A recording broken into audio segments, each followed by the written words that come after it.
Welcome to Tittok, the mess that is my mind. 2021, we're here. We've made it. Didn't we think the world was going to end back in like 2014, 2016? Here we are. It should have ended. It should have fucking ended. But it didn't. The world keeps spinning. Apparently, it's spinning the fastest that it's ever spun, what the scientists are saying. You want to know what else is spinning at a rapid speed? My mind, my brain. I honestly can't keep my head on straight. I need somebody, a professional, not the webcam that I'm speaking to right now. I need a professional to come in and help declutter this. And there's hope. There is hope. I do have some therapy sessions coming up, so there's hope for me, people. Thank goodness.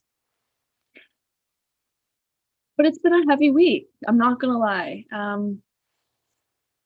don't really get too vulnerable unless people really know me and are close to me. But that's the reason why I started this. I want to open up. I want people to hear my story, and I want to be comfortable sharing it because I think it's interesting.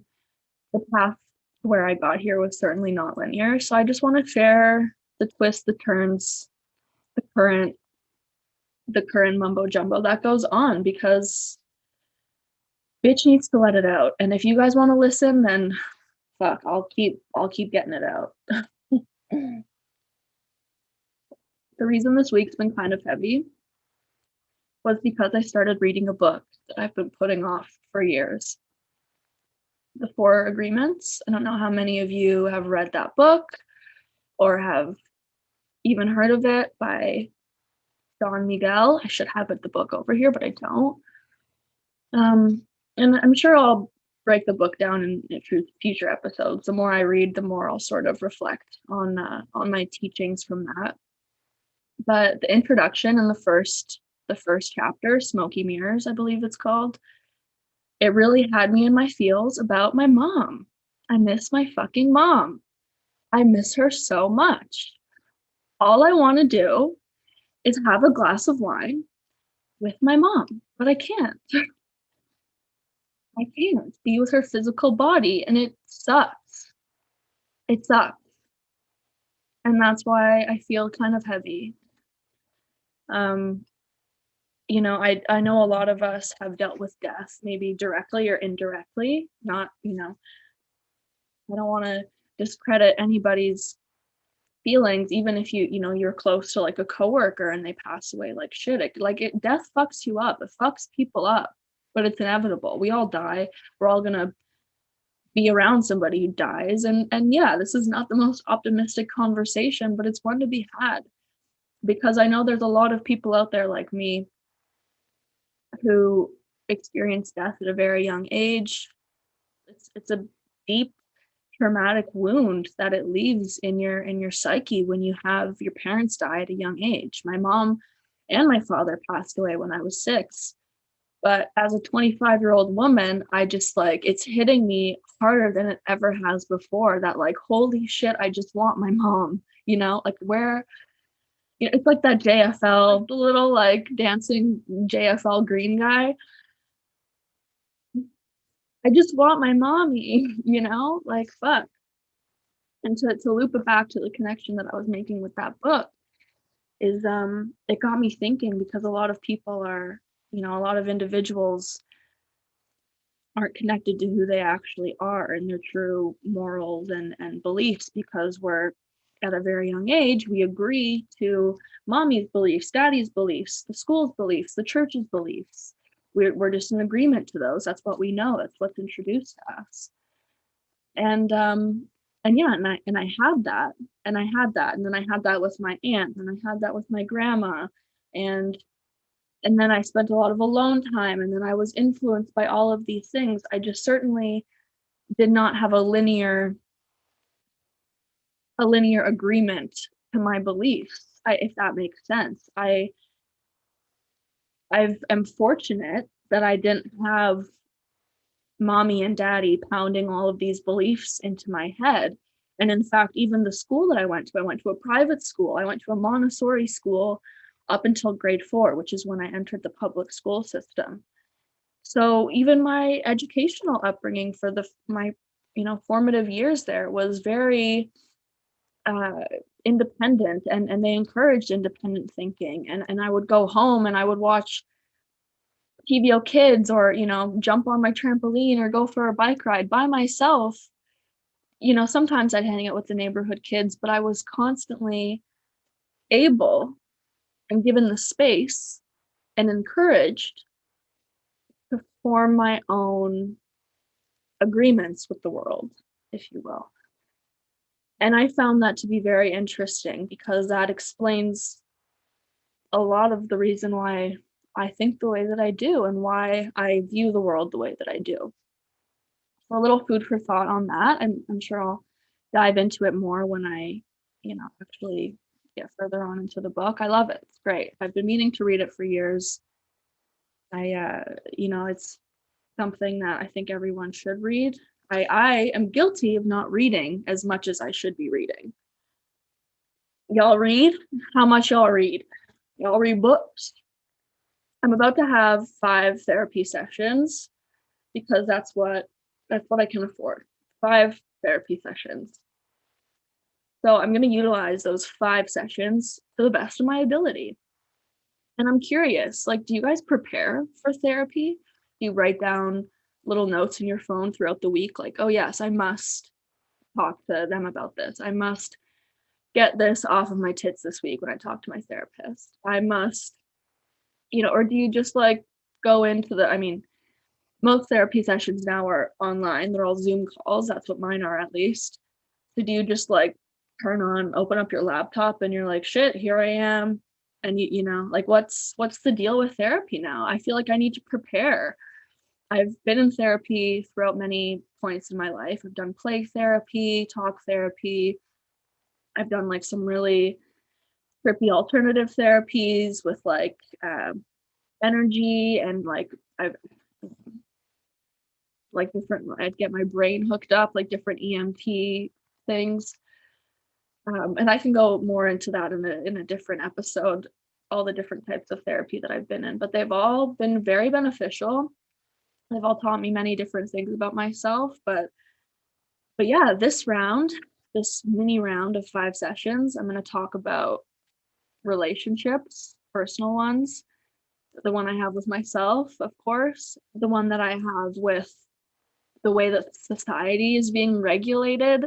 I have a lot to talk about, and not so much time to do it in. Thank goodness I'm going to be seeing a therapist that I have seen in the past, so I don't have to use 27 sessions just to get her caught up to where I am now. That's a whole nother beast that you have to battle. Like, finding a new therapist. Are they going to be the right match? Are they going to ask insightful questions? Are they going to totally waste your money? It's hard. It's hard to find a new therapist. It's like dating. It's like, shit, do I really want to invest my time into this one? Like, fuck, what if I get too caught up? I hope I don't fall. My little TikTok reference of the week. I hope I don't fall. Yeah, I'm going to utilize the best way to get it done, I think, is by just having a few talking points in your phone that you can whip open, and then you hit them off. One thing I love about my therapist is I'll start the session off in one way. I'll ask, I'll have an overarching theme I want to tackle, or sort of like a challenge I want to face. And then Amy will ask me a question, and then all of a sudden the session goes in a completely different direction, but it's the direction that I needed. And that's how I know she's a good therapist. That's why I keep her around. That's why we do 5 sessions like twice annually, just like whatever comes up. Amy, we need more sessions. Amy, book me in ASAP. But not a lot of people have access to that. Not a lot of people have, whether it's financial, whether it's internet access these days, there's so many barriers potentially that people are facing. And that's when I encourage you to spend that alone time. And I'm guilty of it because I've been given the gift of time, especially alone time these days, and I'm using it, but we we really should be reflecting and allowing ourselves that space that we need in order to figure out our own agreements with the world. Remove yourself from mommy and daddies and the churches and the schools and your boyfriend and your girlfriend and your pet rabbit. I don't know. Remove yourself from whatever agreements that they have instilled in you or whatever, you know. You're your own person, and 2020 has certainly forced us in a direction of making our lives what we want it to be. If you want to sit around and play GTA all day, that's fine. Honestly, who fucking cares? Make yourself happy. Happiness is number one. Whether you're getting served, whether you've had a job the whole time, happiness is the best currency, and you can pay yourself every day. You can give out money, you can give out happiness, and you're only going to get happiness back. You're going to get paid back. Happiness is like the best currency. And we are the bank. We're the fucking big dogs of happiness, our own happiness, right? We have access. We are the only ones that have the keys to our own bank of happiness. So like access that shit. Give it out, get it back. I need to be practicing more of what I'm preaching to you guys. Don't get me wrong. This is like a video diary, a video journal. This is what I do between therapy sessions, right? Like, fuck, we all need to be doing this. We all need people to talk to, even if it's our fucking selves. It's great. Talk to yourself. Being an only child, that's what I did for a lot of my childhood. Make believe. I was my own best friend, my own sibling, my own everything. And we all have the ability to be that. That's what we should be doing. I was around somebody the other day who, for their line of work, all they were making themselves laugh, and then they were getting paid. That's their job. Yes, they're a comedian, but if you're not laughing, and he told me this, he said, you shouldn't have a grumpy face at the end of the day. You should really have fun doing what you're doing. And we all know that. We've all heard, oh, if you love what you do, you'll never work a day in your life. It's so fucking hard to get to that point, but it's so true. It's so true. And you need to surround yourself with people that aren't making grumpy faces at the end of the day. And I am guilty of having a grumpy face at the end of the day, but I have the key to my bank of happiness, and I got to do shit that makes myself happy. And figuring out what those activities are going to be, what it is that I'm going to put out into the world, the currency that I'm going to hand out to other people. It's when I'm alone that I figure that out. So it's this cycle. You gotta, everybody knows, manifestation, visualization, surround yourself with what you want, visualize what you want. It's so true. It's so true. It's happened throughout many chapters of my life. Even to get to my current apartment, I visualized it. I knew it.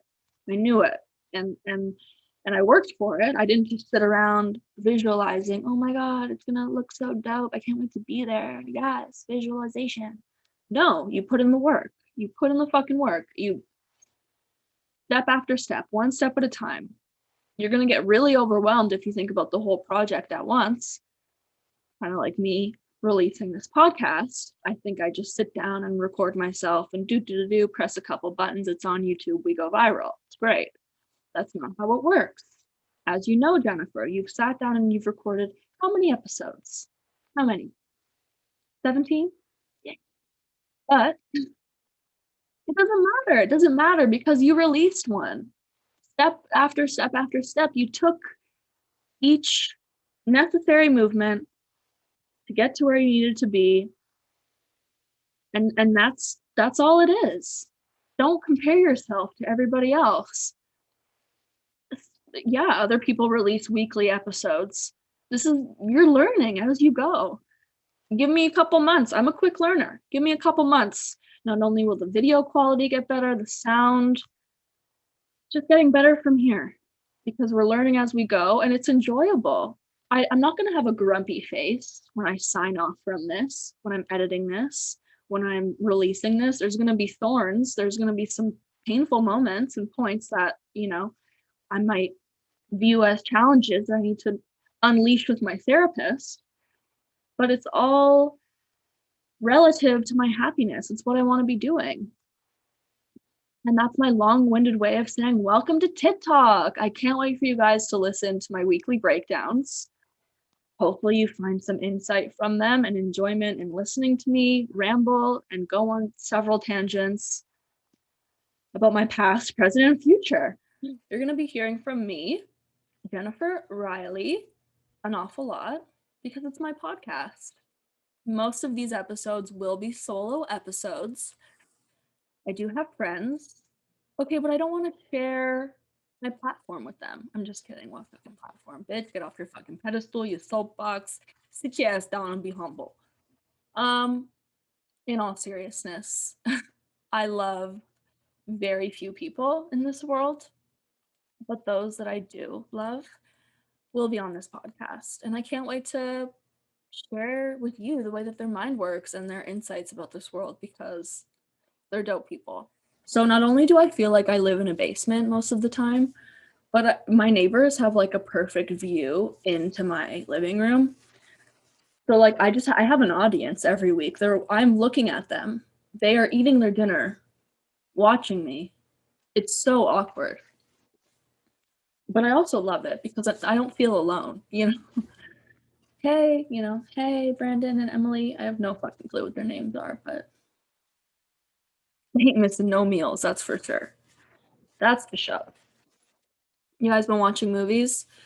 Soul, the new Disney Pixar movie, so good. So good. However, it's going to send you into a downward spiral. Okay, I'm a 25-year-old girl who doesn't know her purpose in life or her spark, if you will. But that movie is so, gets you in your feels. It's so good. I was watching it with my partner who's a comedian, so he was like off the rocker. He had to call his mom afterwards. He really connected and was able to relate to the character, but watching the movie all throughout,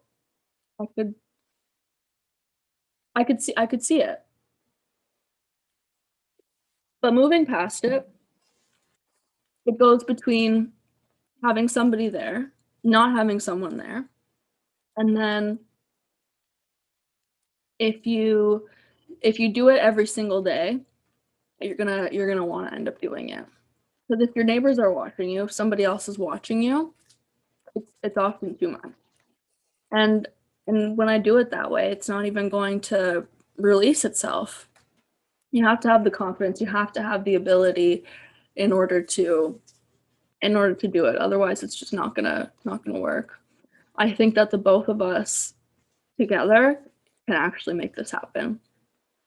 So moving on, I just want to say that you have the confidence, you have the ability, and fear not. Fear not. There's way too many things in life that you can fear, but if you're just not going to do it, then why bother? If you have fear to do if you can't live in fear, you can't live in fear, and if you do, then you're not gonna do anything. One time for the people that live in between an apartment building in which their neighbors are constantly spying on them. I feel very awkward and watched right now because my neighbor is spying on me. In the corner of my eye, I can see him peering through his blinds, and it is so creepy. But maybe I'm inspiring him to start a podcast or a YouTube channel, whatever he thinks I'm doing. Maybe he thinks I'm starting an OnlyFans. Who fucking knows? But it doesn't matter. It doesn't fucking matter. Podcast as if nobody's watching. The best piece of advice I've been given about this shit so far. And I just gave it to myself. So you don't always have to take advice from other people. Honestly, take advice from yourself. Practice what you preach. Take advice from yourself. Whatever you want to say, All right, I'll see you guys soon.